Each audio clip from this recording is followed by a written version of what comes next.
নমস্কার বন্ধুরা, আজকে আমি বানাবো লাচ্ছা পরোটা। আর বন্ধুরা, এই পরোটাটা বানাতে আমাদের তেমন কিছু লাগবে না, শুধু ময়দা দিয়ে আমি নরম পরোটা তৈরি করব। তো বন্ধুরা, পরোটা বানানোর জন্য আমি নিয়ে নিচ্ছি পরিমাণ মতো ময়দা।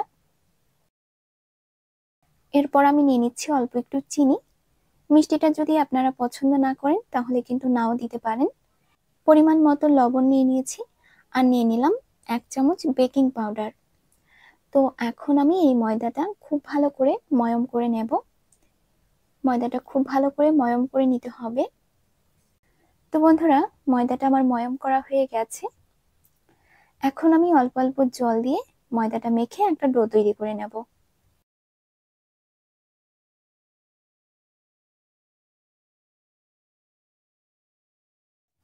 বন্ধুরা, ময়দাটা মাখা আমার হয়ে গেছে। তো এখন আমি এটা 10-15 মিনিটের জন্য ঢেকে রেখে দিচ্ছি। তো বন্ধুরা, 10-15 মিনিট পর ফিরে এলাম। এখন আমি ময়দাটা আবারও খুব ভালো করে মেখে নেব। অল্প একটু শুকনো ময়দা নিয়ে নিলাম। আর দেখুন বন্ধুরা, ময়দাটা আমি এরকম নরম করে মেখেছি। ময়দাটা কিন্তু এরকম নরম করে মাখতে হবে, তাহলে পরোটাগুলো খুব সুন্দর নরম হবে। তো বন্ধুরা, ময়দাটা আমি খুব ভালো করে মেখে নিয়েছি।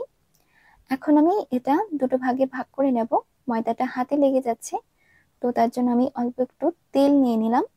বন্ধুরা, আপনারা যদি বেকিং পাউডার না দিতে চান তাহলে কিন্তু অল্প একটু আটা বা বেসনও দিতে পারেন, তাহলেও কিন্তু পরোটা খুব সুন্দর নরম হবে। তো যাই হোক বন্ধুরা, এখন আমি পরোটাগুলো বেলে নেব। অল্প একটু শুকনো ময়দা নিয়ে নিলাম, তাহলে বেলতে সুবিধা হবে।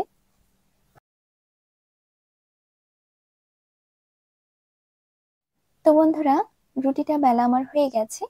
তো এখন আমি এই রুটিটার উপরে একটু সাদা তেল ভালো করে লাগিয়ে নিচ্ছি। একটু বেশি করে তেলটা লাগাতে হবে। তো বন্ধুরা, রুটিটাতে আমি খুব ভালো করে তেলটা লাগিয়ে নিয়েছি। তো এখন আমি অল্প একটু ময়দা ছিটিয়ে দিলাম।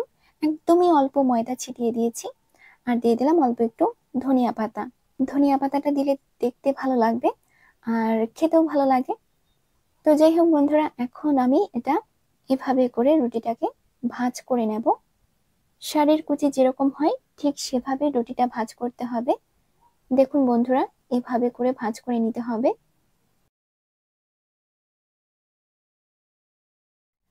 তো বন্ধুরা, রুটিটা আমি ভাঁজ করে নিয়েছি। এই যে দেখুন বন্ধুরা, তো এখন আমি এটা এভাবে করে রোল করে নেব।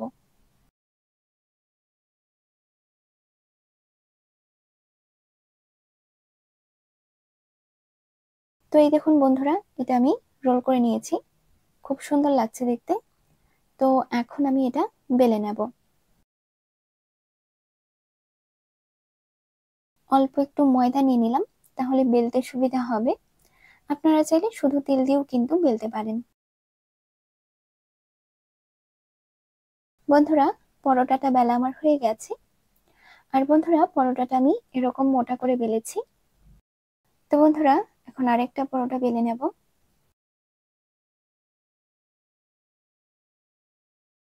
রুটিটা বেলা হয়ে গেছে। তো এখন আমি রুটিটাতে তেল লাগিয়ে নিচ্ছি। এটাতে আর শুকনো ময়দা দিলাম না, এখন আমি ধনিয়া পাতা দিয়ে দিচ্ছি।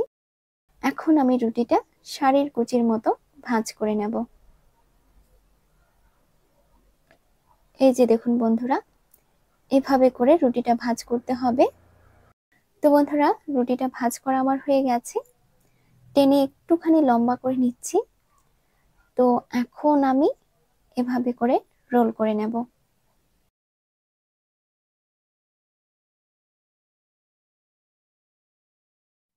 তো এই দেখুন বন্ধুরা, রোল করা হয়ে গেছে।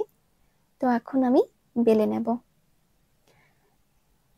বন্ধুরা, পরোটাটা বেলার জন্য আমি অল্প একটু শুকনো ময়দা নিয়ে নিলাম, তবে আপনারা চাইলে কিন্তু শুধু তেল দিয়েও বেলতে পারেন। তো বন্ধুরা, পরোটাগুলো বেলা হয়ে গেছে। তো চলুন এখন এগুলো ভেজে নিই। তাওয়া গরম হয়ে গেছে, তাওয়াতে পরোটাটা দিয়ে দিলাম। উল্টে পাল্টে পরোটাটা ভালো করে ভেজে নেব। অল্প একটু ঘি দিয়ে দিচ্ছি। ঘিয়ের পরোটাটা আমার খেতে বেশি ভালো লাগে।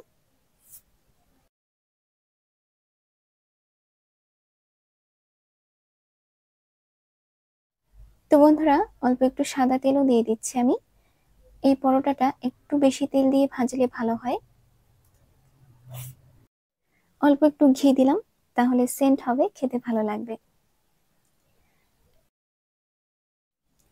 বন্ধুরা, আমি আরো পরোটা, লুচি, নাস্তার রেসিপি দিয়েছি।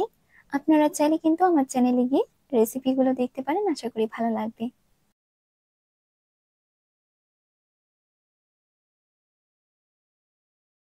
বন্ধুরা, পরোটাগুলো ভাজা আমার হয়ে গেছে। আর বন্ধুরা, পরোটাগুলো খুব সুন্দর নরম হয়েছে। তো বন্ধুরা, আমার আজকের লাচ্ছা পরোটার রেসিপিটি আপনাদের কাছে কেমন লাগলো কমেন্ট করে জানাবেন। যদি ভালো লাগে লাইক, শেয়ার, সাবস্ক্রাইব করে পাশে থাকা বেল আইকনটি অন করে দেবেন। তো আজ এই পর্যন্তই বন্ধুরা, আপনারা সকলে খুব ভালো থাকবেন, সুস্থ থাকবেন। দেখা হবে আপনাদের সাথে আরো একটা নতুন রেসিপির ভিডিও নিয়ে। নমস্কার।